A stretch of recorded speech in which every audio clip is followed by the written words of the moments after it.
എന്റെ പൊന്നാളി അത് വെച്ചിട്ടില്ലെങ്കിൽ പിന്നെ അതിന്റെ ഉള്ളിൽ പെട്ടി വെക്കാൻ മടിച്ചു എന്ന് നിങ്ങൾ പറയാ. പെട്ടി പുറത്തേക്ക് എടുത്തില്ല, ഡിക്കി മാത്രം ഡിക്കി അവര് നോക്കണം എന്നല്ലേ ഞങ്ങൾ പറഞ്ഞിട്ടുള്ളൂ. നോക്കൽ അവിടെ ഒരു ജനപ്രതിനിധിയുടെയും പെട്ടി അവര് പരിശോധിച്ചിട്ട് ആ പോലീസുകാരോട് തന്നെ ഞങ്ങൾ ചോദിച്ചു, നിങ്ങൾ ആരെങ്കിലും പരിശോധിച്ചില്ല? അപ്പൊ അവര് പറഞ്ഞു ഇനി പരിശോധിക്കാന്നുള്ളതാണ്. പിന്നെ പെട്ടിയെടുത്ത് പുറത്തേക്ക് വെക്കാന്ന് പറഞ്ഞാൽ മാതൃകയായിട്ട് പെട്ടിയെടുത്ത് പുറത്തേക്ക് വെച്ചു. പിന്നെ എടുത്ത പെട്ടി പുറത്തേക്ക് വെച്ചിട്ട് അങ്ങി പോട്ടെ എന്ന് പറയുമ്പോ ശരി എന്ന് പറഞ്ഞിട്ട് ശരി സാറെന്ന് പറഞ്ഞിട്ട് ഉള്ളിൽ തന്നെ വെക്കണം.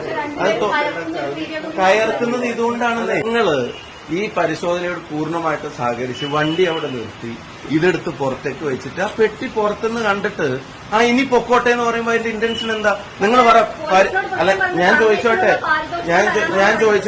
ഞാൻ ചോദിച്ചല്ലോ, പെട്ടിക്കുള്ളിൽ എന്താണെന്നുള്ളത് അവര് പറയണ്ടേ, അവര് നോക്കണ്ടേ? അത് നോക്കാണ്ട് പെട്ടി കണ്ടിട്ട് ഇനി പൊക്കോട്ടെ എന്ന് പറയുമ്പോ അതിന്റെ ഇന്റൻഷൻ എന്താ? പരിശോധനയോടുള്ള ആത്മാർത്ഥതയാണ് ഈ പരിശോധിക്കണം.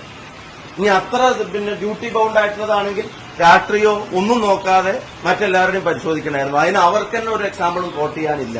ഇനിയിപ്പോ ഞാൻ MP യോട് എന്റെ വണ്ടി നിർത്തൂലെന്ന് ഞാൻ പറഞ്ഞു. MP ആണ് എന്റെ വണ്ടി അല്ലെങ്കിൽ MLA ആണ് ഡിക്കി തുറക്കൂലെന്ന് ഞങ്ങൾ പറഞ്ഞു. MP ആണ് ഞങ്ങളുടെ പെട്ടിമ തുടരുതെന്ന് ഞങ്ങൾ പറഞ്ഞു. പെട്ടി തുറക്കരുതെന്ന് ഞങ്ങൾ പറഞ്ഞു. ഇത് പരിശോധനയുടെ പ്രധാനപ്പെട്ട ഘടകം എന്താ? ഇതൊക്കെയാണല്ലോ. അതിൽ പൂർണ്ണമായിട്ട് സഹകരിച്ചിട്ടുണ്ട്.